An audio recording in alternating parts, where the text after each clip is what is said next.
Esta pandemia ha hecho que la situación empeore en toda la América Latina. Ves las esperanzas y los sueños de las personas. Todo se evaporó. ¿Cómo mantienes la iglesia en medio de una pandemia?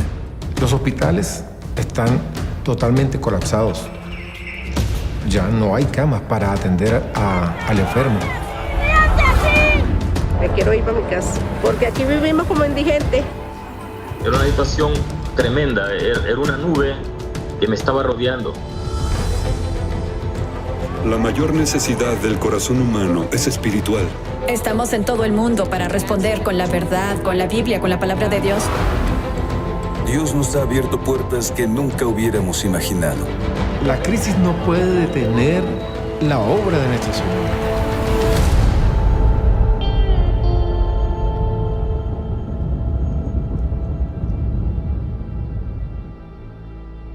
Cuando hay tiempos difíciles en la vida, a veces solo necesitamos que se nos recuerde que Dios aún trabaja. Hoy quiero animarte con historias asombrosas que han pasado casi desapercibidas. Necesitas ver tú mismo lo que Dios está haciendo en Latinoamérica. Agradezco a los creyentes en estas comunidades latinas y cómo Dios los está usando incluso en medio de serias dificultades.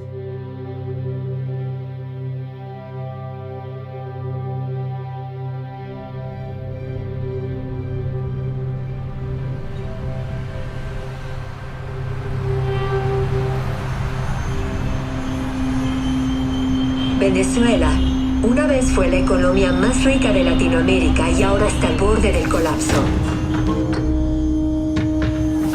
La agitación política ha dejado al país tambaleándose. Las protestas se han vuelto mortales después de un día controvertido en las urnas. La hiperinflación llegará al 800% este año. Muchos ahora no pueden pagar artículos básicos como alimentos o medicinas. Los hospitales están totalmente colapsados. Ya no hay camas para atender al enfermo.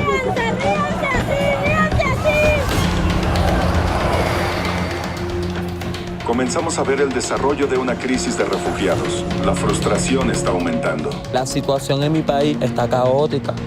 Tienen que buscar una salida, ¿me entiendes? Millones huyen de Venezuela en busca de una vida mejor.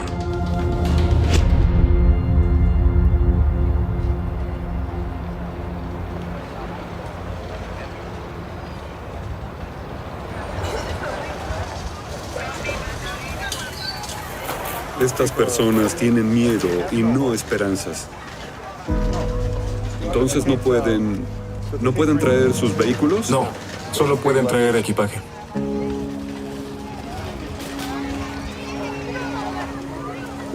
Le dijeron al pastor Jesús que le dijera que en Venezuela la situación es muy difícil y que muchas cosas malas pasan ahora.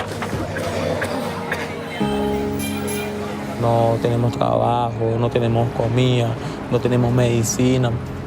Llega un momento que tú no sabes qué hacer. Casi se ha venido caminando, tienes que buscar una salida. Samaritan's Purse tenía una estación de ayuda donde alimentábamos a la gente, la vestíamos. Estábamos ahí para ayudarlos, amarlos y cuidarlos. ¿Qué hace para el trabajo? ¿Cuánto tiempo pasarán aquí en las noches? Pueden dormir aquí 2 horas al día y luego siguen adelante. 2 horas. Y luego... ¿Se van? Sí. Había un grupo de personas arrastrando sus maletas y se detuvieron y comenzaron a orar. No sé qué oraban, pero Dios me puso en el corazón. Vamos a volver aquí y predicaremos el evangelio a estas personas que no tienen esperanza. Jesús dijo, nunca te dejaré ni te desampararé. Quiero que esas personas sepan que tienen a alguien con ellas que las guíe y las dirija. No solo entre las montañas, también en la vida. Vamos a estar en esa comunidad en Cúcuta por mucho tiempo. Él quiere volver para hacer una campaña.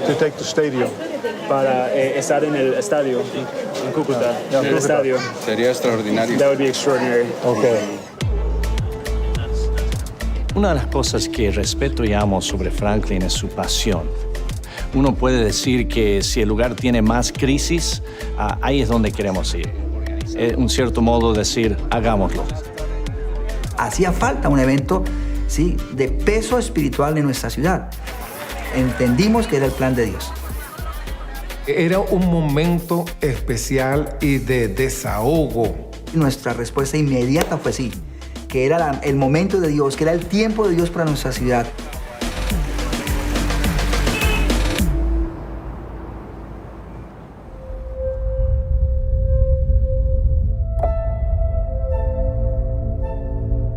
Literalmente, debido al lugar donde estamos realizando el festival, no sabemos lo que trae el día de mañana. En este momento, la frontera está cerrada. La noche antes del festival, cerraron absolutamente la frontera. Lo que pasa es que hay unos contenedores o containers que están en toda la mitad atravesados del lado venezolano en el puente. Estuvimos hablando con generales, con personas, con políticos, pero no hubo posibilidad. Su respuesta era cerrada, constante. No, necesitábamos un milagro. A continuación, el Festival de Esperanza corre peligro. Fue una situación muy tensa, muy fuerte. Todo es un juego como el de dominó. Una pieza va a mover la otra. Y los pastores están en el punto de quiebre. Necesito ayuda. La situación es que yo me aislé completamente, me encerré. ¿Cómo mantienes la iglesia en medio de una pandemia?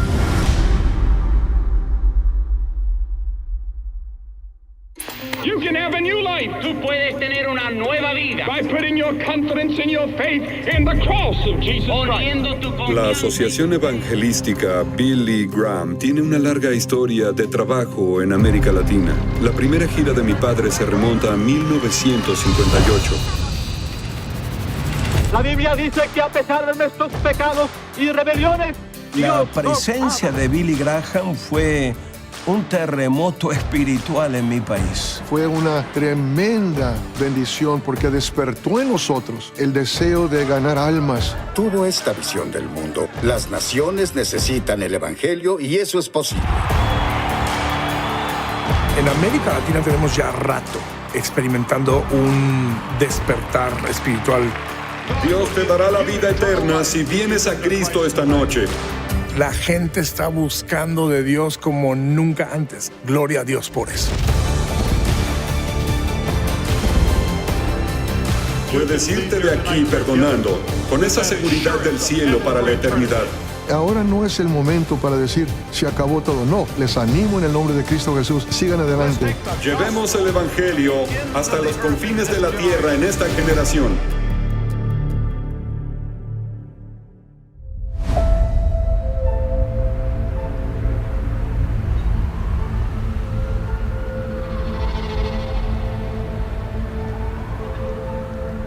Cerró totalmente las fronteras, no permitía que nadie pasara.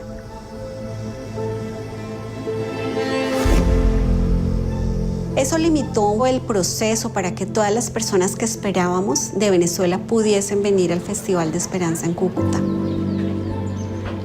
Fue una situación muy tensa, muy fuerte. No hubo poder humano, pero es que no necesitábamos el poder humano, necesitábamos un milagro.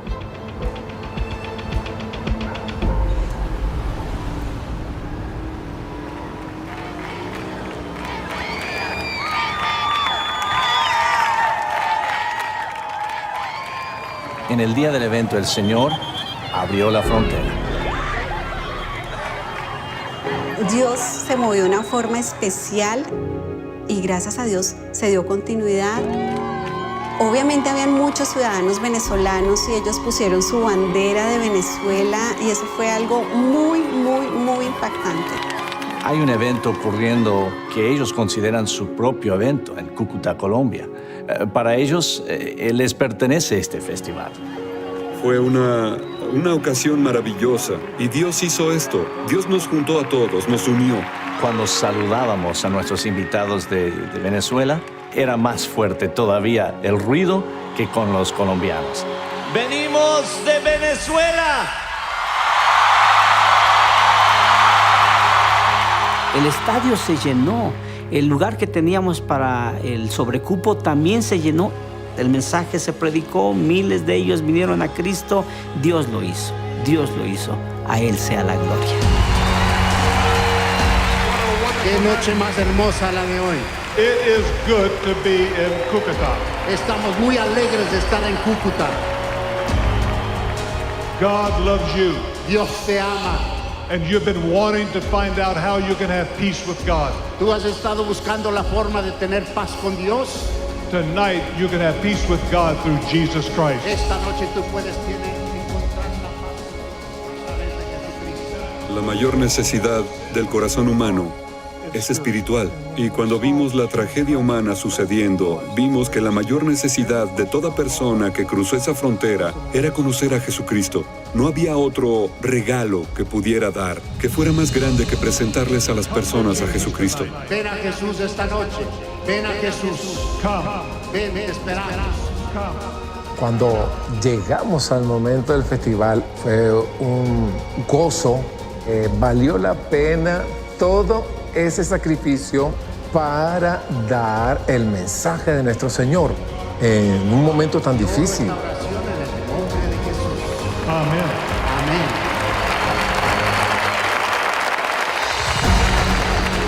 Esta noche en el festival de Franklin Graham tomé la decisión de entregarle mi vida a Cristo.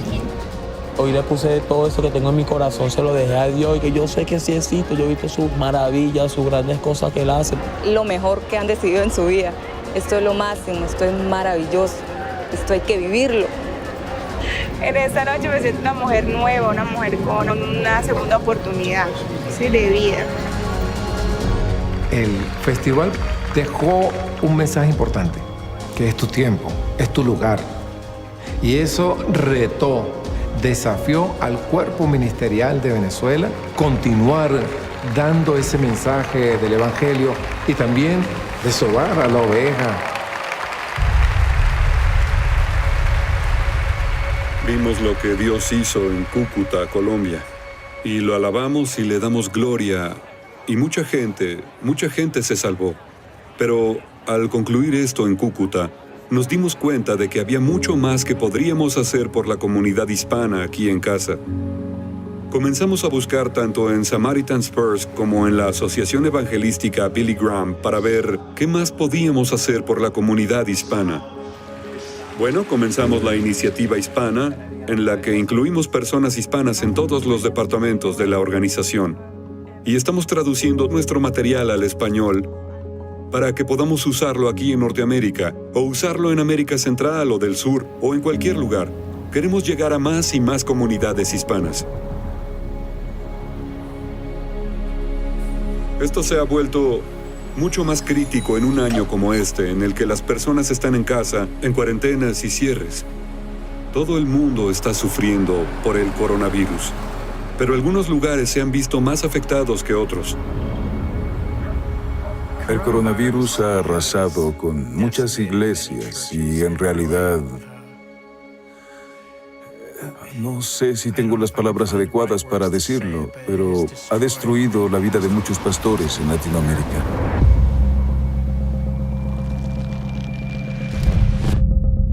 En ningún momento estábamos preparados para eso. Esto fue impresionante. Pensábamos que tal vez sería el acabose de nuestro ministerio. No habían ingresos ni siquiera para la comida. Viene la enfermedad, personas falleciendo, vienen limitaciones, no podemos volver a reunirnos de forma presencial en la iglesia. Entré en una angustia. Hubieron familias que se fueron de la iglesia. Era una situación tremenda, era una nube que me estaba rodeando. Hubo una ocasión donde la presión era tanta y yo buscaba ayuda. Hubieron momentos en los que yo creí que iba a morir de un paro cardíaco. Nunca me voy a olvidar del momento en que Franklin se me acercó y me dijo: yo percibo que los pastores, el liderazgo evangélico en Latinoamérica está cansado. Los mismos pastores se sienten aislados, especialmente cuando ves todo por lo que has trabajado y tratas de construirlo y que crezca y luego verlo evaporarse frente a ti. Eso es difícil, incluso para un pastor.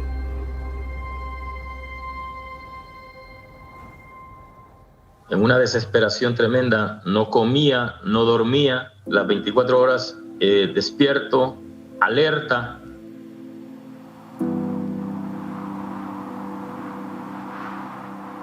Era una situación tremenda, era una nube que me estaba rodeando. En mi mente, yo nunca creí regresar otra vez a la iglesia. Pero yo jamás pensé regresar, era tanta la situación que yo sentía a niveles espirituales que yo decía que eso se había terminado ya, que no había salida.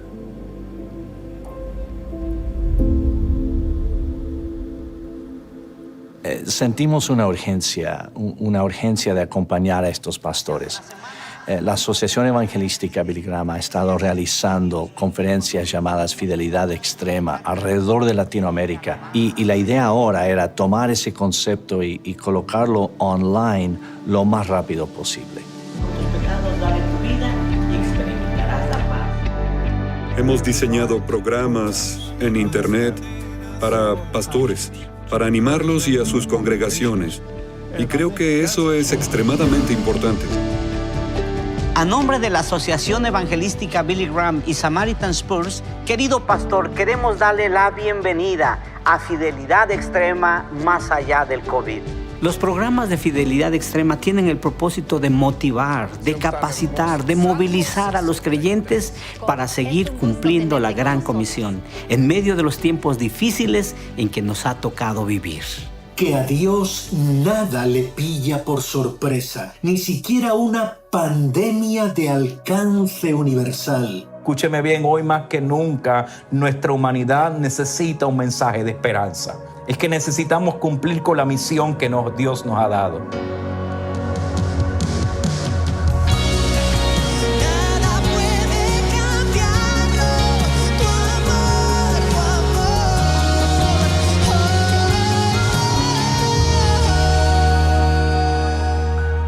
Hoy día en América Latina hay tantos pastores, líderes que están batallando con desesperación, pero tan extremas que algunos están pensando en el suicidio. ¿Qué les dirías? Que están batallando profundamente en estos momentos. Yo entiendo de primera mano lo que es estar en esa posición.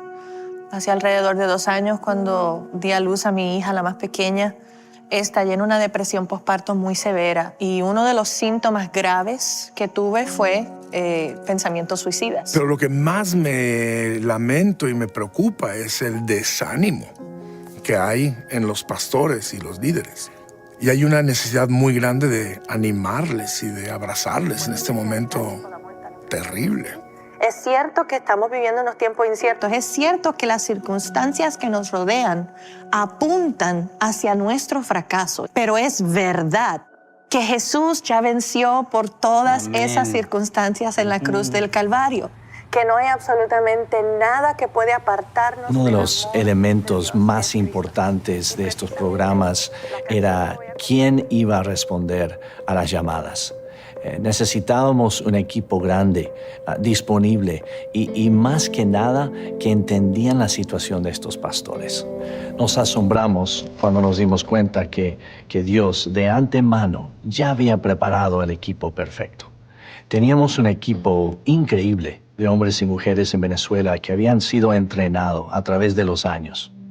Algo único de ellos es su habilidad de identificarse con el quebrantado, de caminar con ellos y tener la perspectiva de que yo he estado donde tú estás.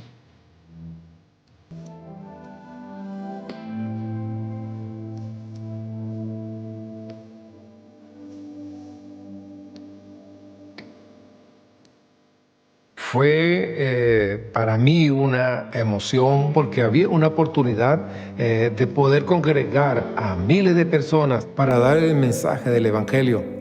¿Cuál es nuestra atención? Escucharles, orar. Todo es de forma confidencial. Estamos para ayudar. Cuando usted necesite, puede llamar. Déjeme orar por usted en un momento. Sí, yo agradezco al Señor porque el contacto con Fidelidad Extrema para mí fue fundamental. Yo le dije un audio, necesito ayuda, necesito apoyo. ¿Sabe qué, hermano? Déjeme leerle un pasaje.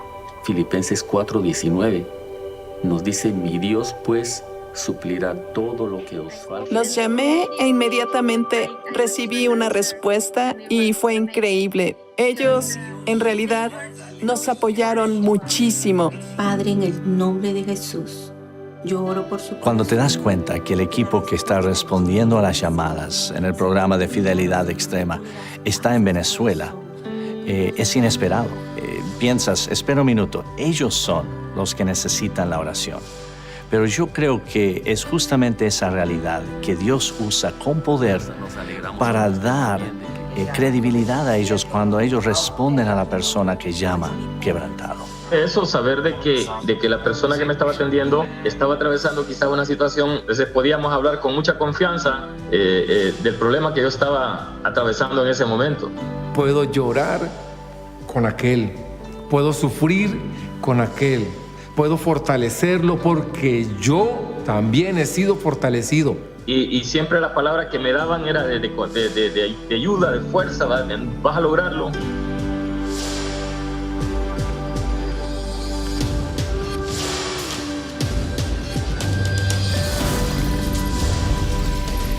El impacto de estos programas ha superado todo lo que imaginamos. Los resultados que nos llegan son asombrosos, pero lo que más me conmueve son las historias. Fidelidad Extrema fue el instrumento que Dios usó para devolvernos la esperanza. Quiero testificarles que específicamente en la iglesia en La Habana, Cuba, fuimos muy ministrados y animados a seguir.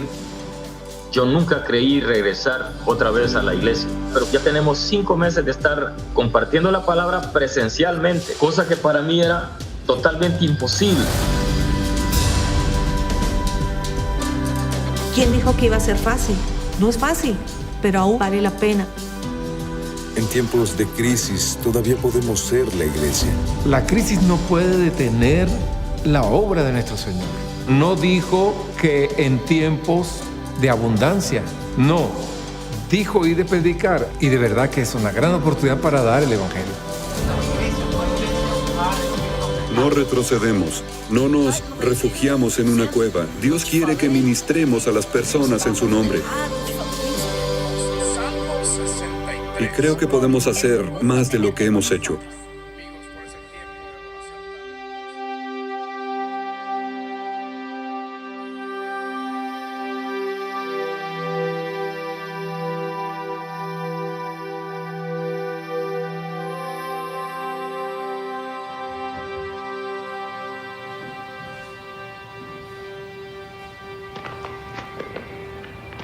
Pues yo cuando ingresé a la página de Billy Graham, yo estaba destrozada, yo ya no quería saber nada de mi vida.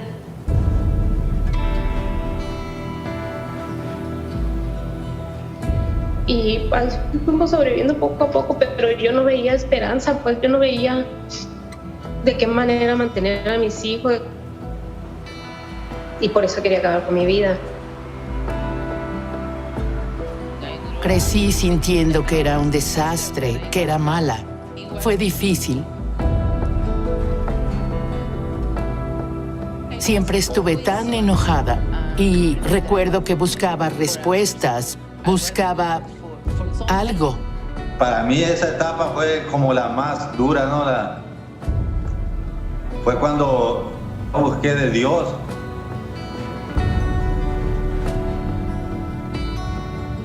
Simplemente no tenía un buen comportamiento como persona, pues. Busqué ya la cercanía, ya busqué de Dios.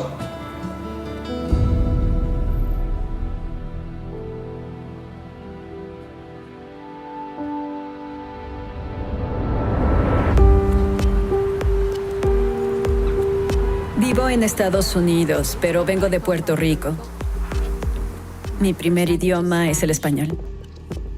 Entonces, es una bendición para mí ir a la computadora y compartir el Evangelio en mi lengua nativa. Quiero que todos conozcan a Jesús. El Ministerio de Evangelismo por Internet en español tiene muchas piezas en movimiento. Reclutamos voluntarios, capacitados y equipados para poder llegar a personas de su propia cultura. El Señor me ha dado un amor por compartir el Evangelio. Y este ministerio fue una respuesta para mí. Soy ama de casa y puedo entrar a internet y hacer un puente para mostrarles a Jesús.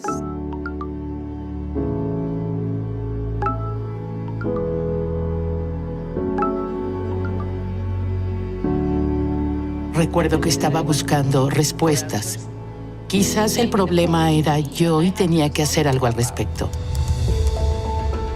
En el website de Billy Graham, ahí encontré una oración que hice donde acepté a Jesús como mi Salvador. A raíz de eso, esperé una paz interior que nunca había sentido. Yo me entregué a Dios y le pedí que me perdonara mis pecados. Le pedí que yo fuera salvada por Él, que me sentía acompañada, que Dios estaba obrando en mí. Es algo muy bonito. Es muy gratificante saber que una persona acepta a Jesús y yo salto de mi silla. Todo cambió en mi vida porque recibí a Jesús. Sentí todo totalmente diferente. Dios está obrando y está haciendo milagros en la vida de las personas a través de Internet.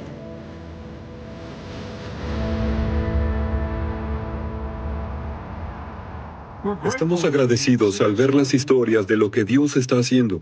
Por años nos hemos asociado con iglesias latinas en otros países y aquí, en los Estados Unidos. Y estoy agradecido de poder trabajar juntos.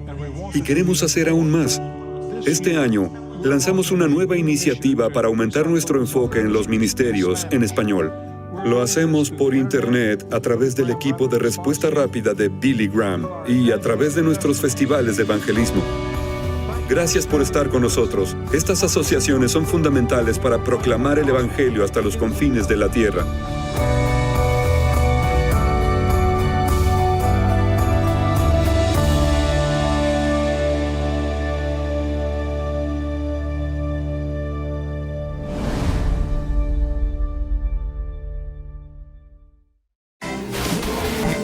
Por primera vez desde el comienzo de la pandemia, Franklin Graham estará de gira con un mensaje sobre el amor de Dios. Route 66, God Loves You Tour de Franklin Graham visitará 8 ciudades, presentando a los Newsboys y a Marcos Witt. Si estás dispuesto a arrepentirte y a creer en el Señor Jesucristo, puedes ser perdonado.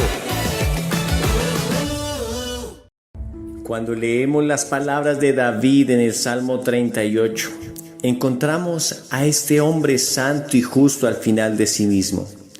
Él estaba abatido y desalentado, y su lucha la había debilitado de toda fuerza. Escucha su llanto turbado. Estoy agobiado, del todo abatido. Todo el día ando acongojado, me siento débil, completamente deshecho.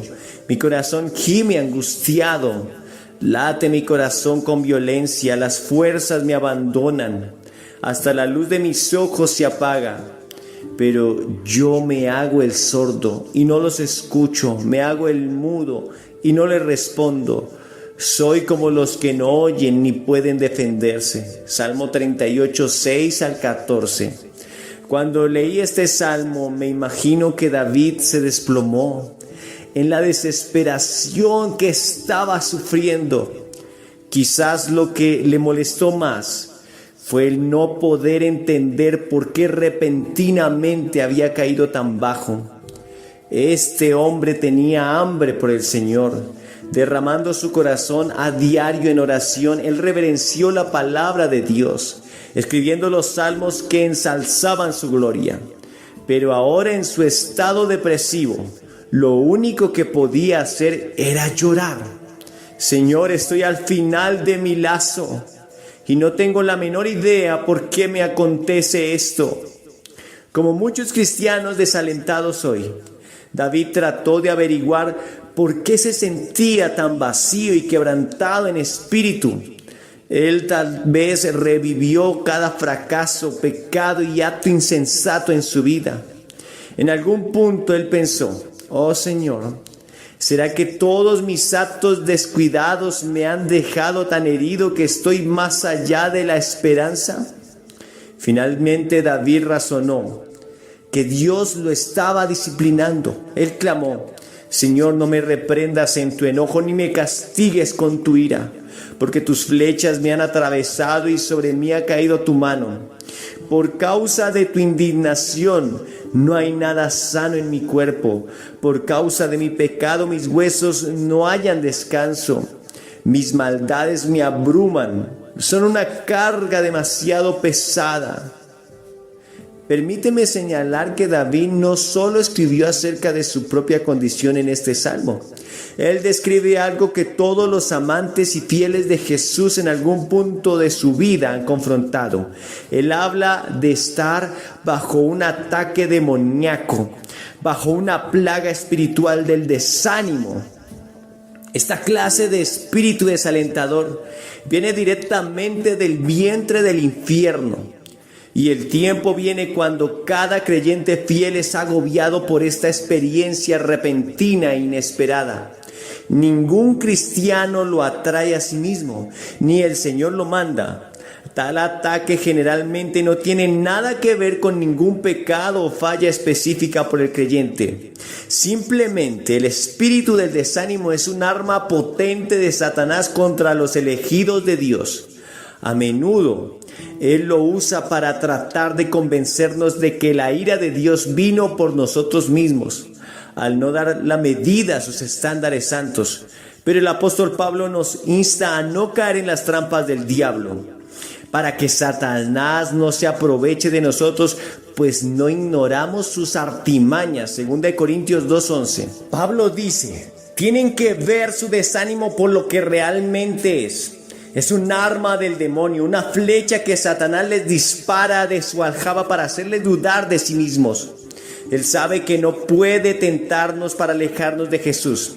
Así que Él lo inunda con mentiras viciosas para hacerle pensar que nunca será lo suficientemente bueno para servir a Cristo. Él quiere abatirlo tanto que usted quiera tirar la toalla.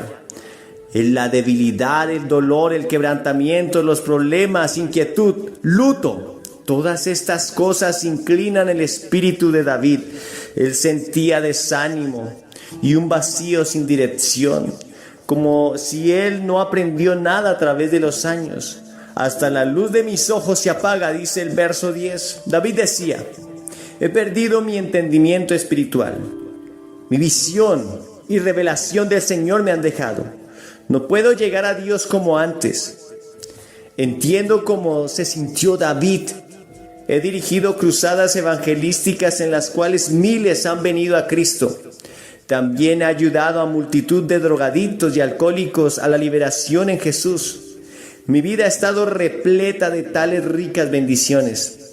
Pero a menudo, días después de estos eventos, llego a ser agobiado por el desánimo. Acabo pensando: Señor, mi vida ha sido un desecho completo, un fracaso. No he logrado nada por ti. Esta es la obra del espíritu de desánimo de Satanás. Nos hace un blanco para los poderes del infierno y quita nuestra mente de las victorias espirituales grandes.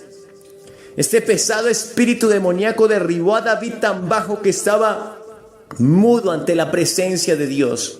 Él dijo: mas yo soy como si fuera sordo, no oigo, y soy como un mudo que no abre su boca. Soy pues como un hombre que no oye y en cuya boca no hay reprensiones. En hebreo la última frase significa un hombre que ya no tiene más respuestas ni argumentos. David decía: Señor, estoy tan bajo y desalentado que no puedo levantar mis manos hacia ti. No puedo orar porque estoy muy confundido para hablar. Estoy sin ánimo y vacío. No tengo nada que decir. Ustedes sabían que el gran predicador inglés Charles Spurgeon dirigió multitudes a Cristo por sus sermones poderosos. Pero él sufría ataques de melancolía, depresión. A menudo sentía como si nunca lograba nada en su vida. Él lamentó una vez y dijo: tengo el corazón más negro que Gran Bretaña. Frecuentemente en su jardín levantaba sus manos hacia Dios y clamaba: Señor, nunca te he deseado más, mas mi espíritu nunca ha estado tan bajo. ¿Por qué me está pasando esto? David expresó el llanto universal de las almas justas que soportan la prueba del desánimo. Estoy por desfallecer, el dolor no me ha dejado solo ni un instante. Eso dice el verso 17 del Salmo 38. La palabra desfallecer en hebreo significa caer. David le decía a Dios: no puedo, Señor, estoy por completo al final y estoy por caer. Le podemos expresar a Dios todo lo que queramos sobre nuestros sentimientos de fracaso. Podemos contarle acerca de nuestra desesperación por nuestros pecados y errores insensatos. Pero nunca debemos entretener pensamientos que Él nos ha abandonado. Esta es una acusación grave y nuestro Señor no lo toma levemente. Vemos su reacción inmediata a esta clase de acusación en Números. Israel viajó del monte Hor por el camino del Mar Rojo. En el camino se impacientaron y comenzaron a hablar contra Dios y contra Moisés. ¿Para qué nos trajo de Egipto a morir en el desierto? Aquí no hay pan ni agua. Ya estamos hartos de esta pésima comida. Por eso el Señor mandó contra ellos serpientes venenosas para que los mordieran, y muchos israelitas murieron. Números 21, 4 y 6.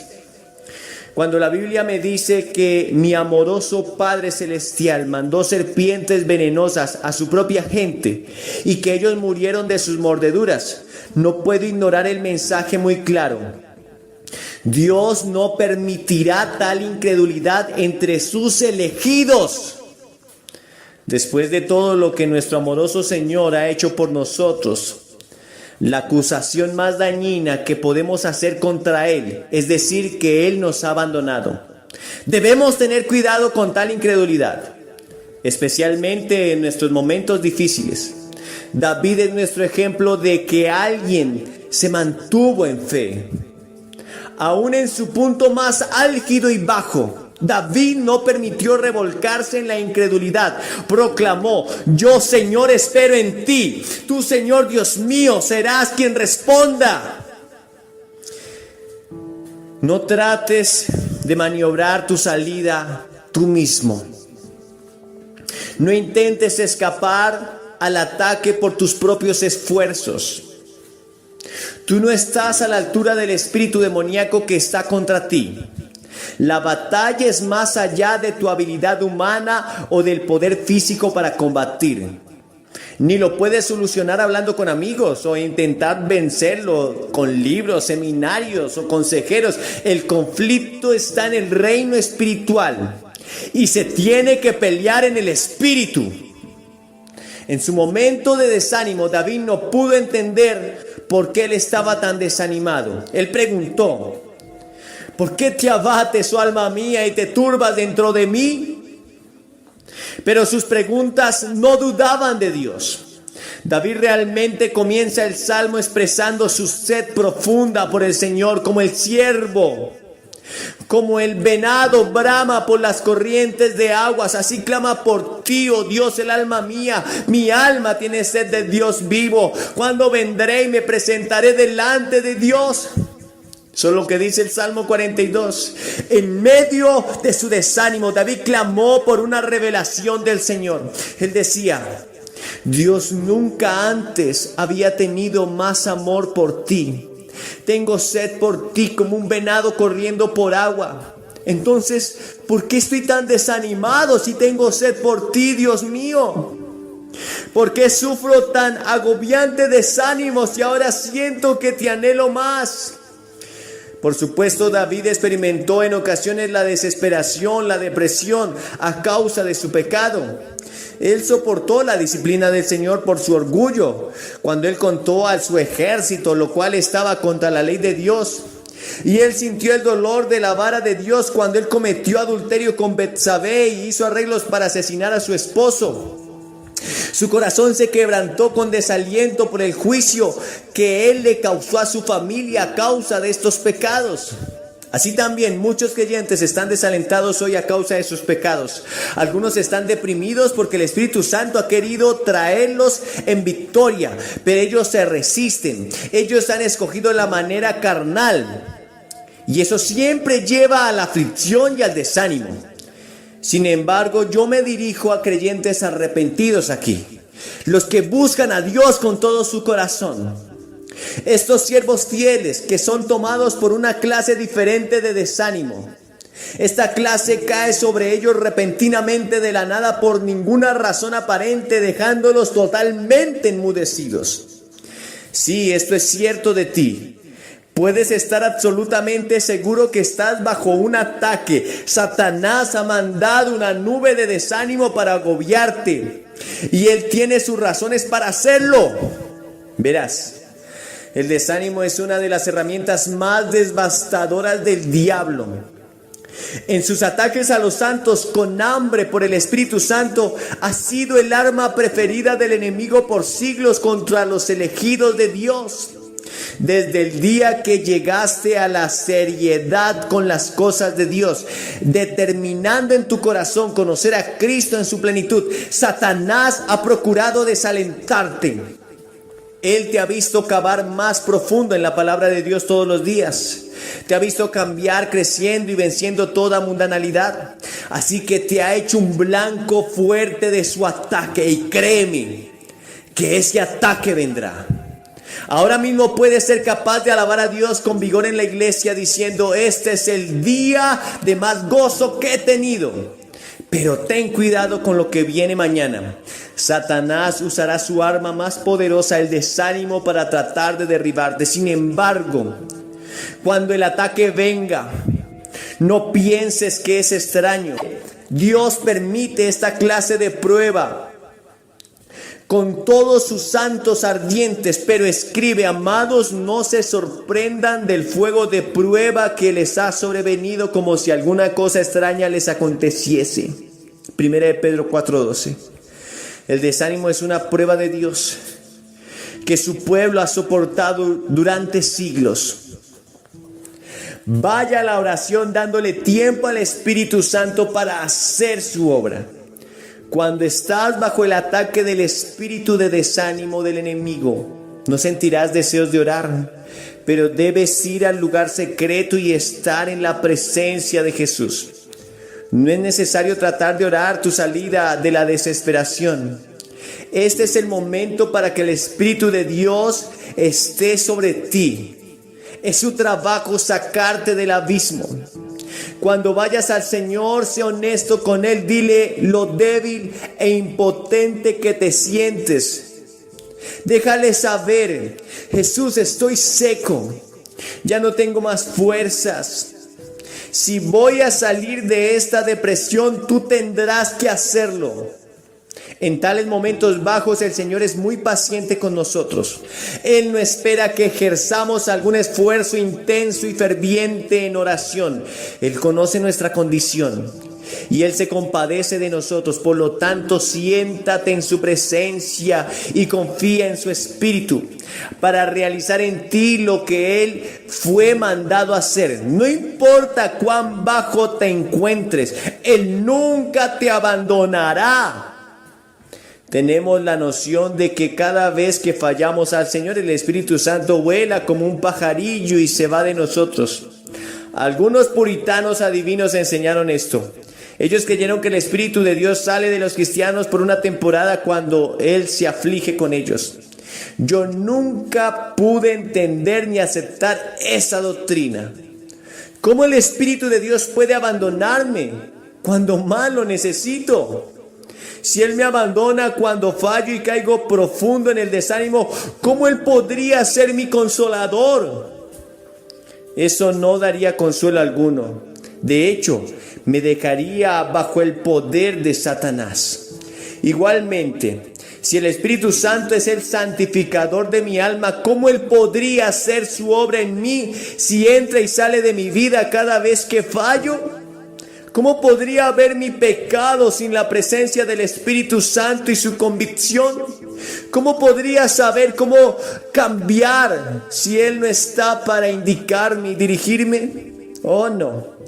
Jesús nos prometió: Y yo rogaré al Padre y les daré otro consolador para que esté con ustedes para siempre. No los dejaré huérfanos, vendré a ustedes. ¡Qué preciosa promesa!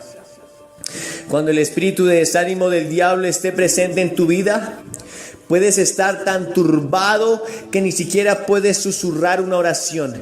Pero aunque no puedas pronunciar una palabra, puedes hablarle a Jesús en tu espíritu. Solo dile suavemente: Señor, ayúdame, este ataque es demasiado para mí. No puedo hacer nada excepto sentarme aquí en fe. Estoy confiando en tu Espíritu Santo para que lo eche de mí. Lo primero que el Espíritu hace cuando Él viene es exponer todas las mentiras del diablo. Pero el Consolador, el Espíritu Santo, a quien el Padre enviará en mi nombre, Él les enseñará todas las cosas y les recordará todo lo que les he dicho. Juan 14:26. Oh, sí, recuerdo experimentar cierto ataque fuerte de desánimo en cierto punto en mi vida. Aconteció cuando estaba lo más cerca de Jesús que en cualquier otro momento. Era diligente en mi vida de oración, derramando mi corazón diariamente al Señor. Yo pasaba horas escudriñando su palabra, devorando ambos testamentos. Disfrutaba de su dulce comunión con el Señor y vi muchas de mis oraciones contestadas. Hasta donde yo sabía, estaba en la voluntad perfecta de Dios, haciendo todo lo que Él me decía. Pero una mañana, mientras preparaba un sermón para la semana siguiente, algo vino a mí. Fui abrumado por esa desesperación intensa. Vino de la nada, deprimiéndome fuertemente. Y aconteció por ninguna razón aparente. No importó cuánto hacía, no podía sacudirlo. Conforme estaba sentado en mi escritorio con mi billetera abierta, traté de seguir trabajando en el sermón. No podía llegar a ningún lado. De repente fui bombardeado con dudas acerca de mi habilidad de tener un mensaje verdadero del Señor. Mi mente se inundó con pensamientos horribles que me dijeron: oh, David Wilkerson, tú no puedes entender lo que escribió Pablo.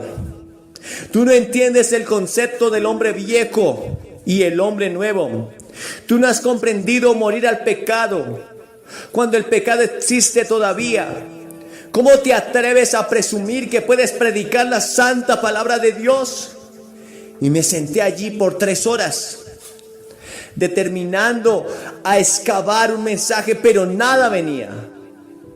Por mitad de la mañana todas las palabras en las páginas de mi Biblia parecían unirse. Mi mente estaba confusa, mi espíritu estaba entorpecido, incapaz de oír algo del Señor. Me hundí más y más en la desesperación pensando: soy totalmente ignorante a la palabra de Dios. Pero seguí produciendo sermón tras sermón, semana tras semana. Realmente estoy sirviendo a nadie, decía yo. Yo no sirvo a nadie. Después de todos estos años todavía no entiendo la Biblia. Mi luz se ha apagado. Estaba convencido que no tenía nada que dar a la iglesia y a la gente. Cerré la Biblia y salí de mi estudio. Y mientras caminaba alrededor de la casa, mi desánimo solo aumentó. Traté de averiguar por qué vino a mí en primer lugar, pero no tuve ninguna clave. Yo no tenía ningún problema financiero, no había crisis en mi familia. Me sentía bien físicamente, no tenía pecado conocido, no tenía una sola razón para sentirme de esta manera. Finalmente entré a mi habitación de oración y me senté en el piso. Ni siquiera podía expresar una sola palabra al Señor, pero pude gritar desde mi espíritu: Señor, no sé qué hacer, me siento tan deprimido que no puedo alcanzarte.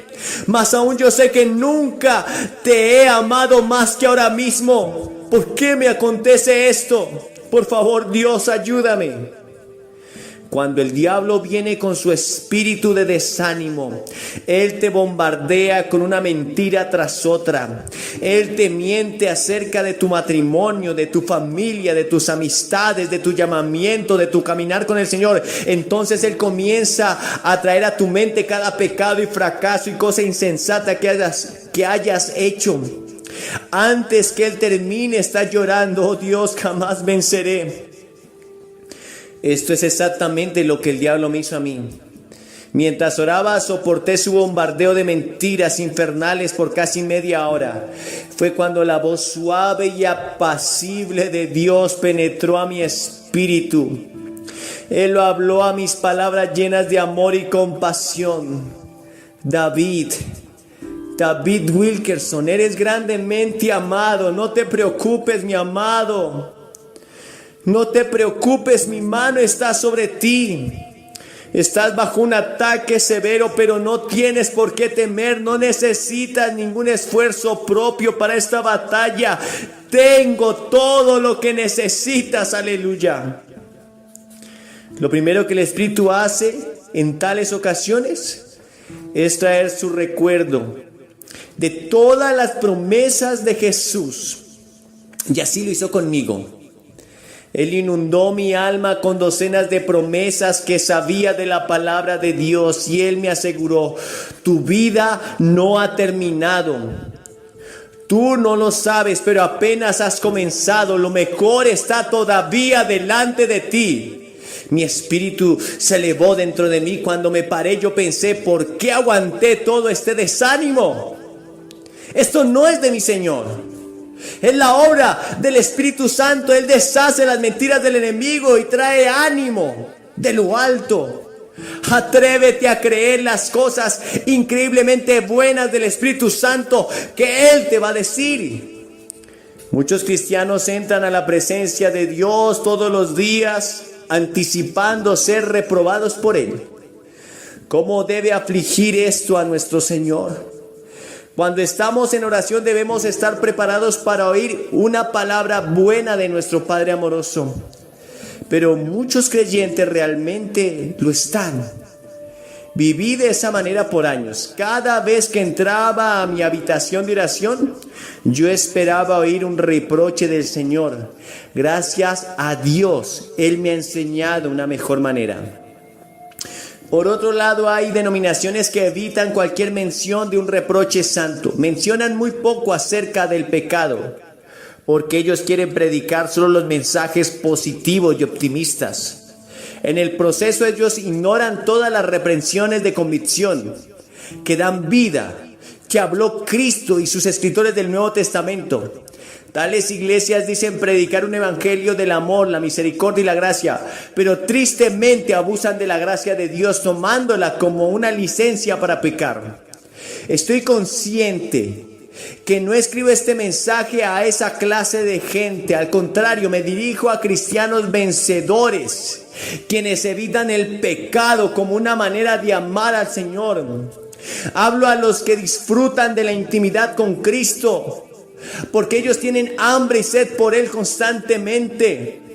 Si esto te describe y estás abatido y deprimido, por favor reconoce que no estás pasando esto porque eres ligero con el pecado. Está sucediendo porque estás bajo ataque de Satanás y porque amas a Jesús. Te aseguro, todos los que esperan en el Señor recibirán sus promesas gloriosas. Ni nunca oyeron, ni oídos percibieron, ni ojos han visto a Dios fuera de ti, que hiciese por el que en Él espera. Como está escrito: cosas que ojo no vio, ni oído yo, ni han entrado en el corazón del hombre. Son las cosas que Dios ha preparado para los que le aman, pero Dios nos las reveló a nosotros por su Espíritu, porque el Espíritu lo examina todo, las cosas profundas de Dios. 1 Corintios 2, 9 y 10. Veamos más acerca de dos frases del pasaje en Corintios. Las cosas que Dios ha preparado para los que le aman, dice el verso 9. Satanás puede atacarte con una inundación de mentiras y palabras desalentadoras, pero si simplemente esperas en el Señor, Su espíritu vendrá a ti en medio del ataque y expulsará todas las mentiras del diablo. ¿Cómo? Él te dará una revelación de todas las cosas buenas que Dios ha preparado para ti porque tú le amas.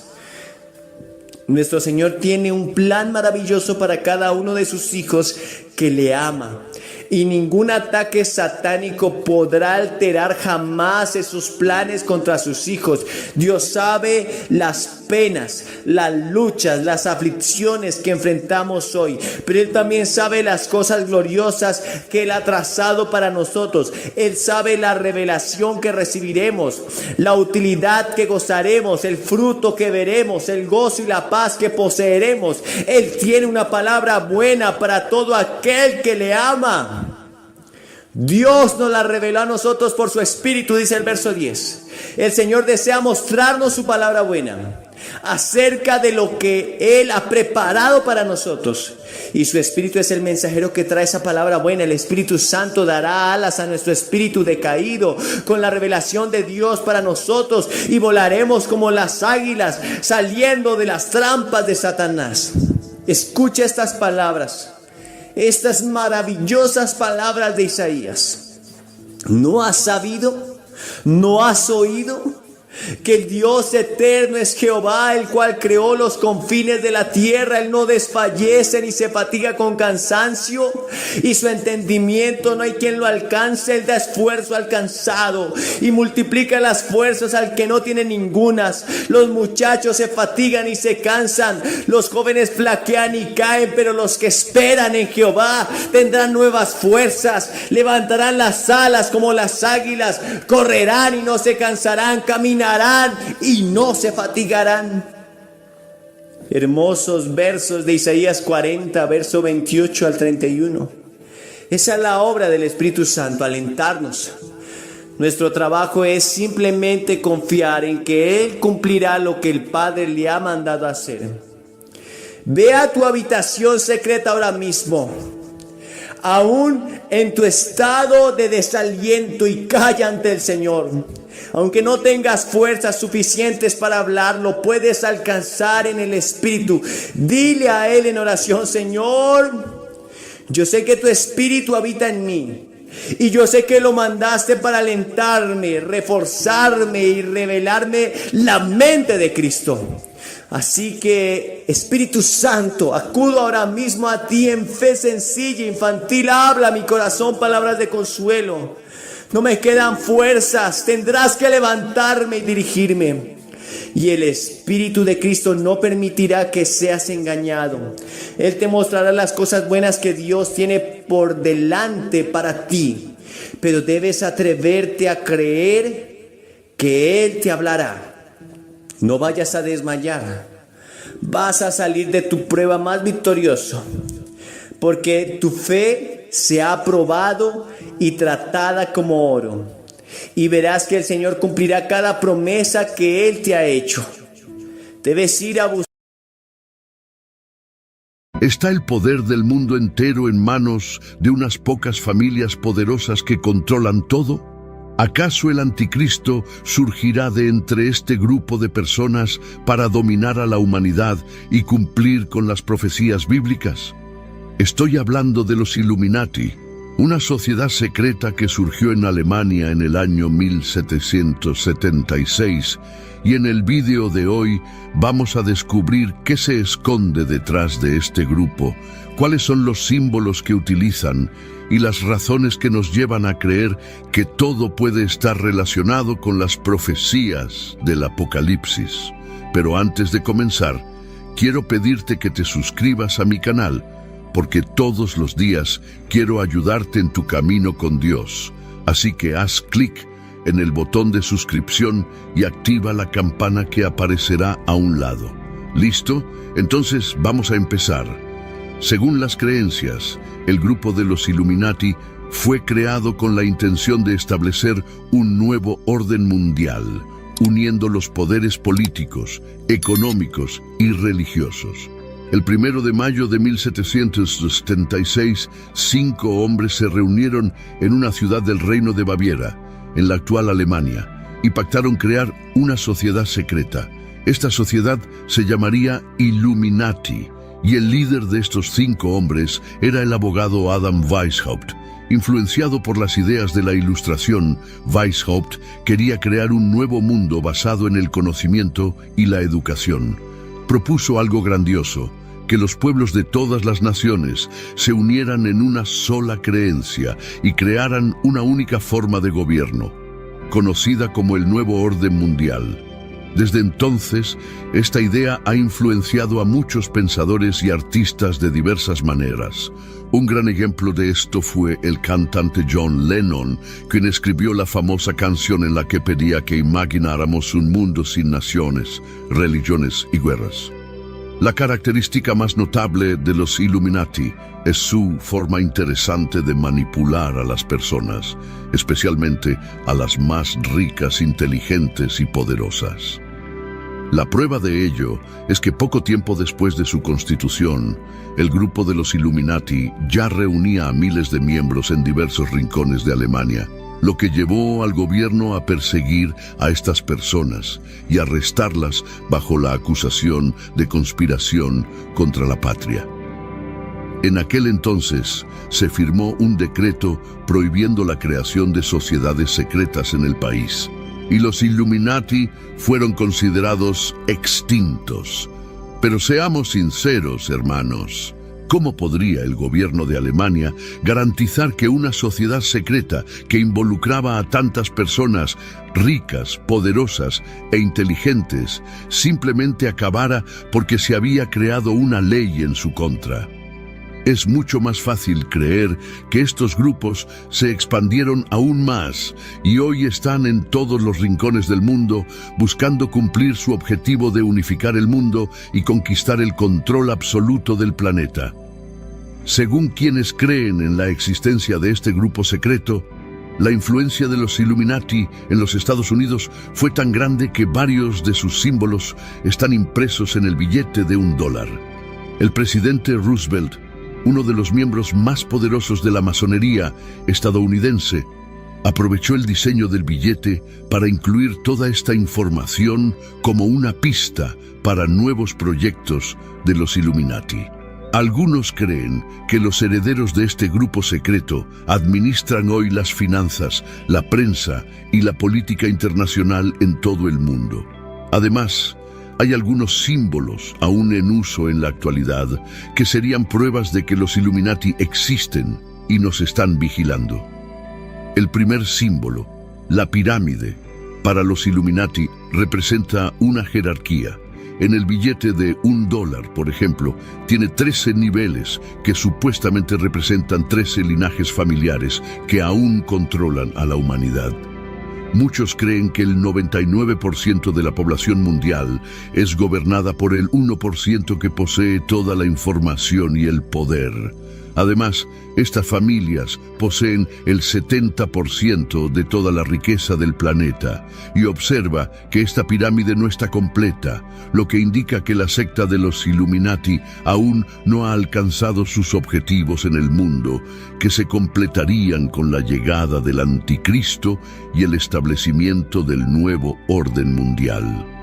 El segundo símbolo, el ojo que todo lo ve, es el más relacionado con el grupo secreto Illuminati, presente en varios lugares y también en los billetes estadounidenses, que llevan la inscripción 1776, año de la independencia de los Estados Unidos y coincidentemente el año de fundación de los Illuminati.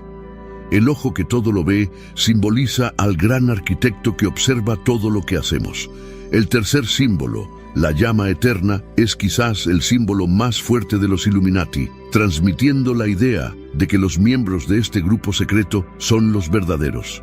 Los Illuminati no es coincidencia que la Estatua de la Libertad, creada por el masón Frederick Barth, lleve una antorcha para mostrar el establecimiento del nuevo orden mundial. El cuarto símbolo, el búho, está comúnmente asociado con el conocimiento. Esto se debe a que el búho era el símbolo de Minerva, la diosa de la sabiduría. Los Illuminati, como su nombre lo indica, se consideran los más iluminados y sabios del planeta.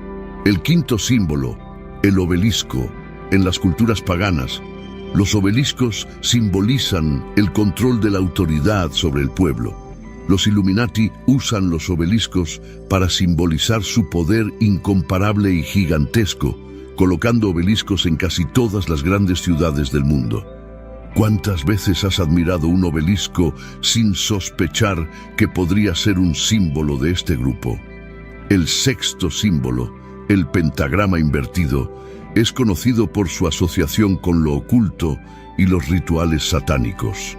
Originalmente era un talismán contra los demonios, pero hoy se ve como símbolo del mal, incluso utilizado por satanistas. En el año 1791, el presidente de los Estados Unidos, George Washington, contrató al masón Pierre Charles L'Enfant para diseñar la capital del país, Washington D.C., y en el mapa de la ciudad se puede notar una versión del pentagrama invertido. El séptimo símbolo, el número 666, es el número o marca de la bestia asociado al anticristo y es usado por muchas figuras públicas como homenaje a los Illuminati. El gesto que normalmente hacemos para mostrar que todo está bien, según los Illuminati, es la representación de 3 seises. Según los estudiosos, estos son los principales símbolos asociados a los Illuminati, que pueden ser vistos en varios aspectos de la sociedad. Debido a todas las características que acabamos de ver, muchos creen que los Illuminati desean un gobierno satánico sobre el mundo entero y que realmente trabajan para el anticristo. ¿Y si esto realmente fuera cierto? Yo creo que sí. Y la principal cosa que necesitamos saber es que existe una fuerza que manipula el mundo. Y esa fuerza es el diablo. Todos los grupos que se oponen a la Biblia y no reconocen que Jesús es el Hijo de Dios que murió en la cruz y resucitó, son utilizados por Satanás. Vean la advertencia que el apóstol Pablo nos da. Amados, no crean. Aunque rodeado por la noche densa y las sombras siniestras, un destello de luz rompió la oscuridad, revelando un secreto durante mucho tiempo oculto en las entrañas de la historia. Las señales estaban por todas partes, entrelazadas en la tapicería del destino, susurrando los misterios de los tiempos antiguos y los designios del porvenir. En los rincones más oscuros de la humanidad, los Illuminati tejían su trama, ocultándose en las sombras del poder y la influencia. Bajo los velos de lo desconocido, trazaban los símbolos de su dominio, dejando marcas indelebles en el tejido de la sociedad. Sin embargo, más allá de las apariencias, la verdad se revelaba poco a poco, como rayos de sol rompiendo las nubes tormentosas.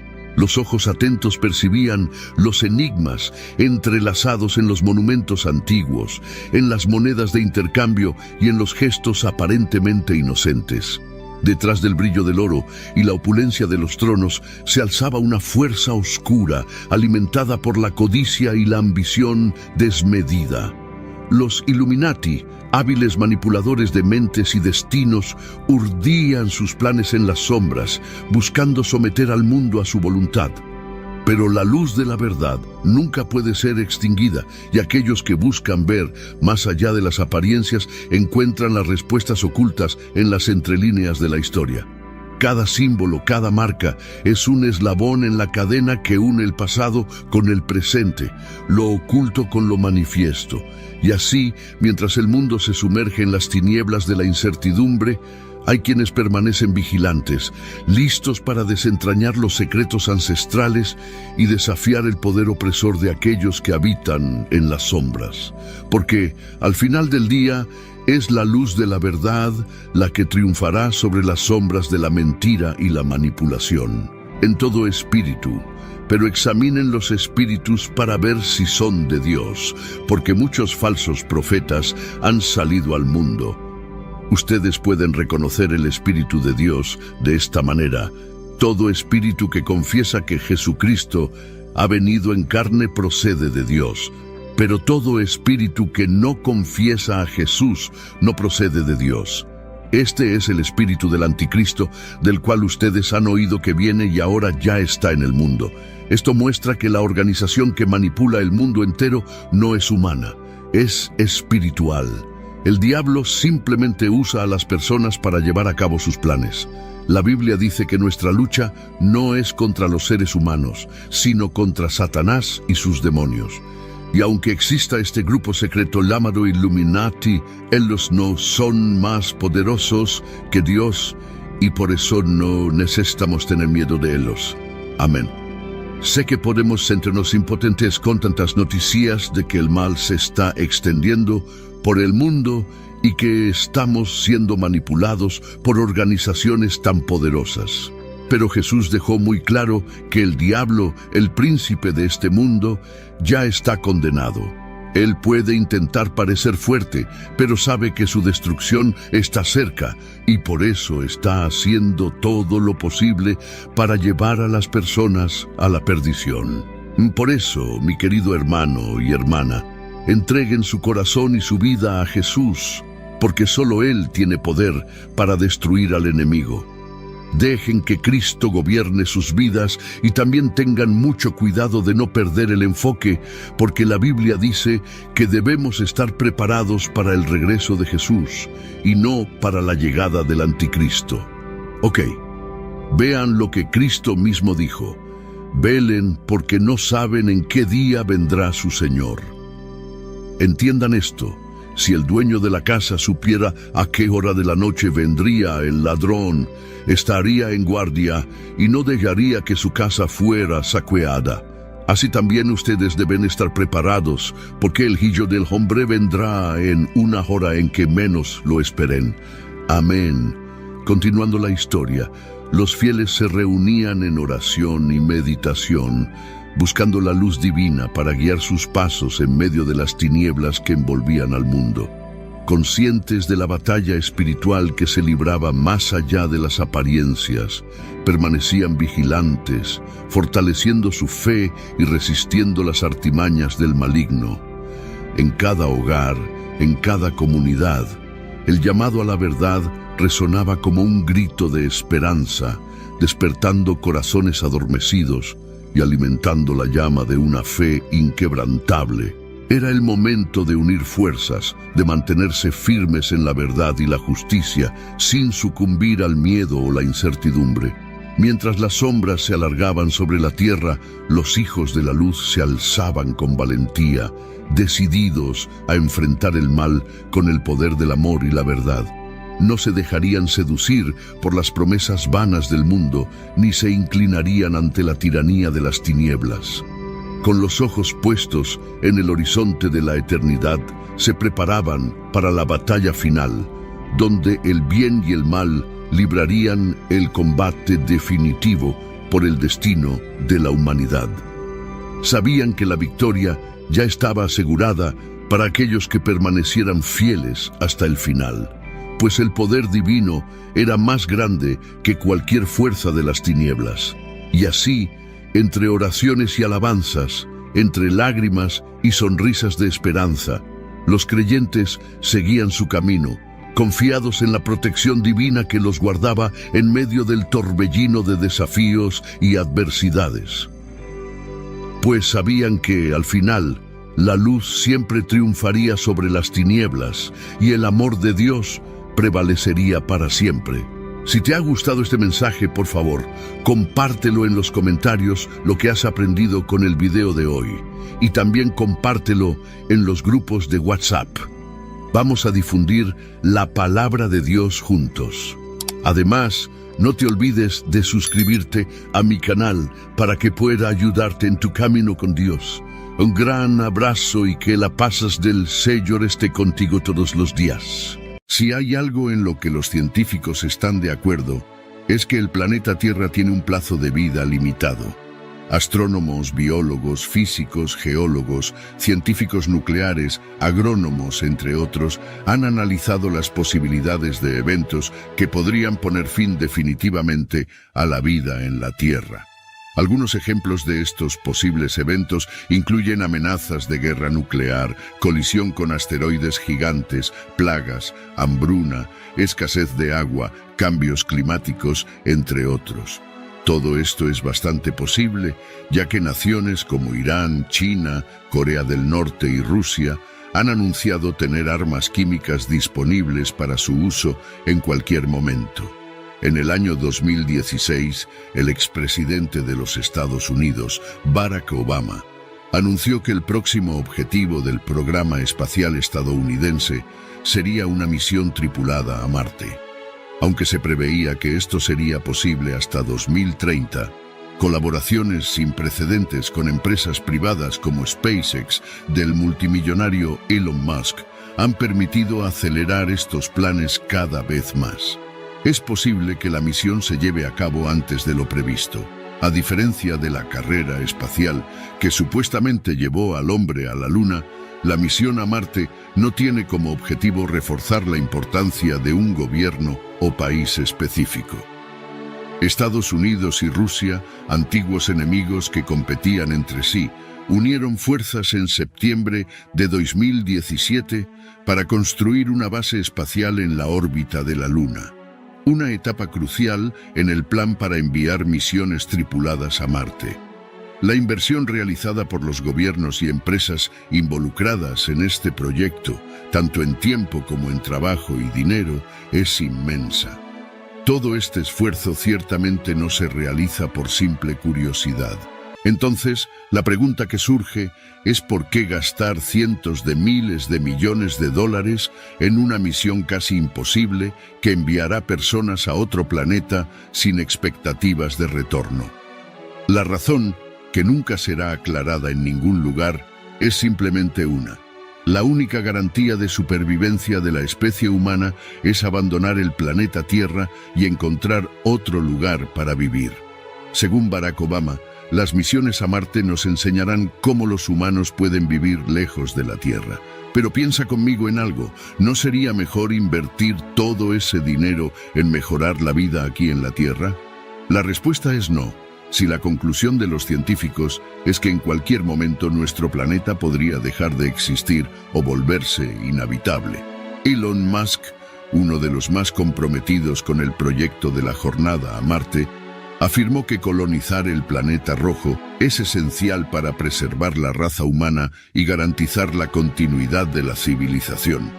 Él dijo que es importante tener una base autosuficiente en Marte porque este planeta está lo suficientemente lejos de la Tierra y la supervivencia es más segura que en una base lunar. Si llegara a ocurrir una tercera guerra mundial, queremos asegurarnos de que haya suficientes semillas en alguna parte de la civilización humana. En su última declaración sobre la posibilidad de extinción de la vida en la Tierra antes de su muerte en 2018, el científico Stephen Hawking afirmó que la Tierra está a pocos siglos de convertirse en una inmensa bola de fuego debido al aumento de la población y la demanda de energía. Sin embargo, hoy en día, gobiernos y científicos son conscientes de que muchos otros factores se han combinado para que la fecha de caducidad de este mundo sea mucho menor de lo que se pensaba. Ya sea por interferencia humana, a través de guerras, cambios climáticos o la colisión de asteroides, está muy claro para todos que el futuro de la Tierra es arder en llamas. Aquellos que no desean desaparecer en las llamas están dispuestos a pagar el precio necesario para evitarlo. Todas estas proyecciones científicas confirman lo que la Biblia ya decía hace miles de años. Este mundo acabará en fuego. El propio Señor Jesucristo lo afirmó al hablar sobre el fin de los tiempos. Veamos lo que dijo. Vine a traer fuego a la tierra y cómo quisiera que ya estuviera encendido. El apóstol Pedro, a través de la revelación del Espíritu Santo, habló sobre este evento. En 2 Pedro, capítulo 3, menciona que el día del Señor vendrá como ladrón. Los cielos desaparecerán con un gran estruendo. Los elementos se desharán por el calor, y la tierra y todo lo que hay en ella será expuesto, ya que todo será deshecho. Se nos insta a vivir de manera santa y piadosa. esperando el día de Dios y su venida, cuando los cielos serán deshechos por el fuego y los elementos se derretirán por el calor. Sin embargo, según su promesa, esperamos nuevos cielos y nueva tierra, donde mora la justicia. El pensamiento de los gobiernos y científicos no está equivocado, pero lo que no saben es que no solo la Tierra está amenazada, sino todo el universo. Los cielos también serán deshechos, es decir, estrellas, satélites y otros planetas también tienen sus días contados. Sí, hermanos, la Tierra acabará en fuego y el ser humano necesita encontrar otro lugar para vivir. Pero ese lugar no es Marte, sino un nuevo cielo y una nueva tierra que el Señor Jesús ha preparado para nosotros. Es en esos lugares que Jesús llevará a aquellos que creyeron en su nombre y vivieron sus vidas en obediencia a sus palabras. El Señor le dio la siguiente visión al apóstol Juan. Vi un nuevo cielo y una nueva tierra, porque el primer cielo y la primera tierra habían pasado, y el mar ya no existía. Vi la ciudad santa, la nueva Jerusalén, que descendía del cielo de parte de Dios, preparada como una novia adornada para su esposo. Escuché una fuerte voz que venía del trono y decía: Ahora el tabernáculo de Dios está con los hombres, con los cuales Él vivirá. Ellos serán su pueblo. El mismo Dios estará con ellos y será su Dios. Él enjugará todas las lágrimas de sus ojos. No habrá más muerte, ni tristeza, ni llanto, ni dolor, porque la antigua orden ha pasado. Aquel que estaba sentado en el trono dijo: Estoy haciendo nuevas todas las cosas. Y añadió: Escribe esto, porque estas palabras son verdaderas y dignas de confianza.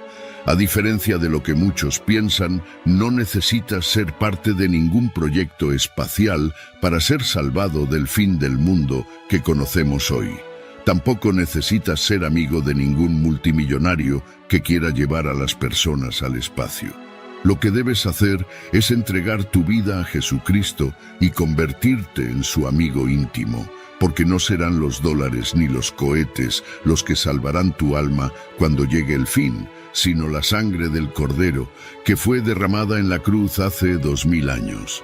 Mira lo que dice la Biblia. Dios amó tanto al mundo, que dio a su Hijo unigénito, para que todo el que en Él cree no perezca, sino que tenga vida eterna. Porque Dios no envió a su Hijo al mundo para condenar al mundo, sino para que el mundo fuera salvo por medio de Él.